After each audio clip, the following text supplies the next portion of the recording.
Abigail, what happened between the two of us happened for a lot of reasons. Look, I get that I was half the problem, okay? I get it, but can we connected, you and I. We talked. We talked about art. We talked about your father's book.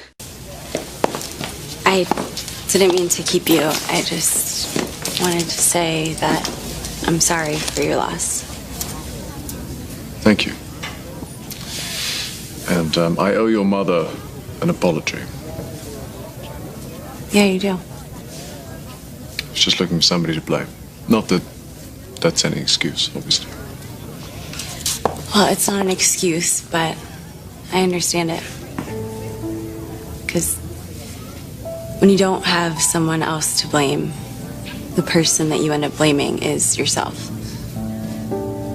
Abigail, I don't think I've ever truly really expressed to you how sorry I am for what happened to your father. You know, my dad died saving my life. So instead of having someone else to blame, I'm constantly wondering if there's anything that I could have done that day, just one thing, and he could still be alive. You can't do that, Abigail. You can't. Look, things happen in life that are random and are cruel. To lose a father, my God, I mean, the pain of something like that must just be incredible. But in my experience, something like that can give you a certain amount of clarity. You know, it helps you see exactly what's important. It teaches you what you need to treasure. I get that. Of course, that clarity doesn't last very long. The fog of life rolls in, obscures anything that was once crystal clear. And then you find yourself making the same mistakes and cherishing the wrong things. But it doesn't have to be that way. I'd like to believe it is possible to change. I mean, I've certainly tried to. I'm sure you have. I don't know about you, but I just haven't found myself to be particularly successful. I don't know, but maybe the trick is that even when things aren't sad and awful, even when you haven't just lost someone that you love, that is when you have to pause and try to remember what really matters in your life. I should go. Abigail, it was good talking to you.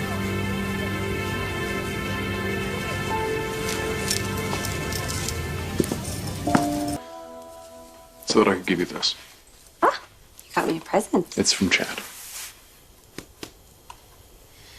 Oh.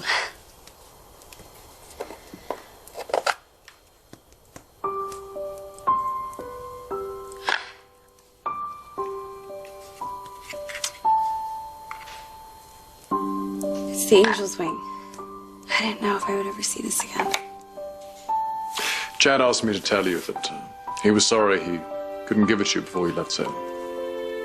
No, it's okay. He was in the hospital.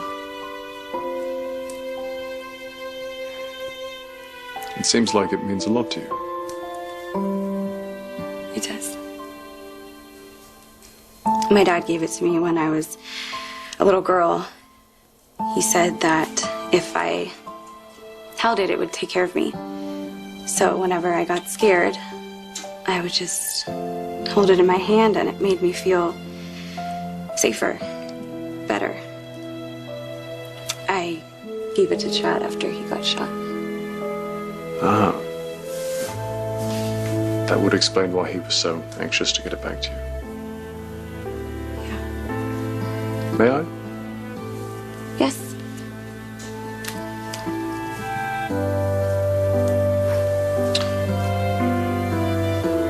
It's one of Raphael's angel's wings, isn't it?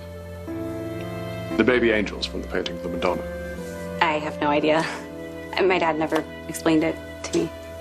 Well, maybe this was your father's way of just saying that you will always be his little angel. How did you know he called me that? I read the book. You read my father's book? I picked it up, and I could not put it down. Really? He was a very complicated man, your father. Yes, he was.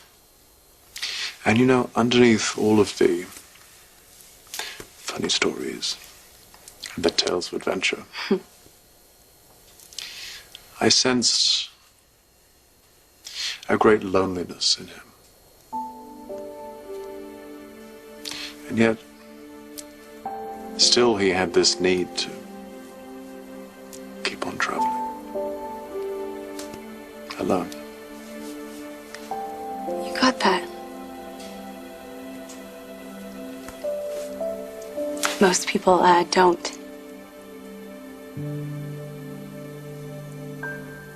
I really miss him.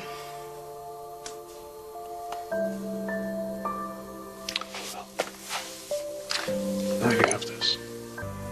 No. Please, don't stop reading on my account. Well, no, I didn't want you to think that I... Think what? I didn't want you to think that I ran out and got the book just because of you. Well, not because of you, but because of what you said about Raphael's angels. It's okay. I didn't. I know exactly why you went to get that book. It's because of your father, not me.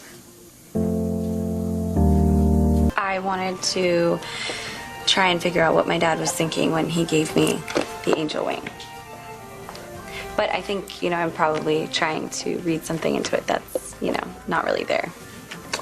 Look, you never know, may I? Sure.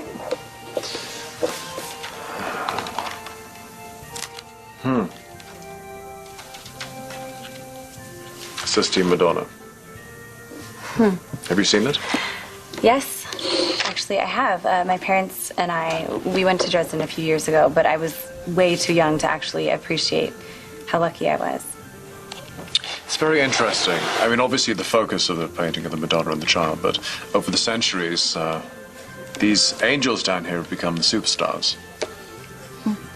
Why do you suppose that is? I don't know. Do you?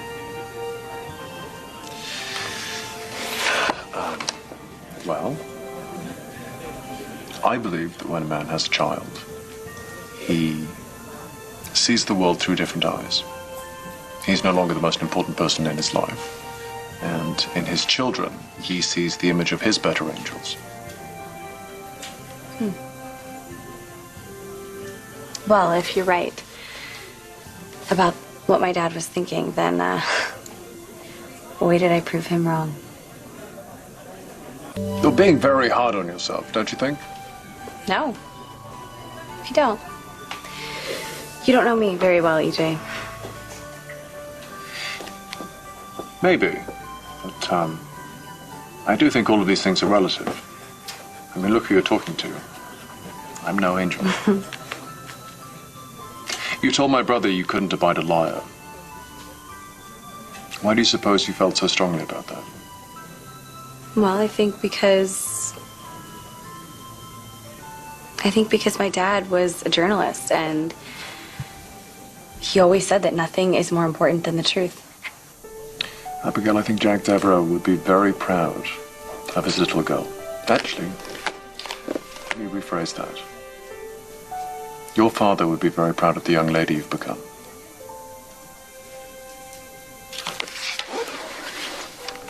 You enjoy your book. EJ, thank you. I feel like I'm getting this message from my father that I wouldn't have had you not taken the time to say what you said. Thank you. Anytime.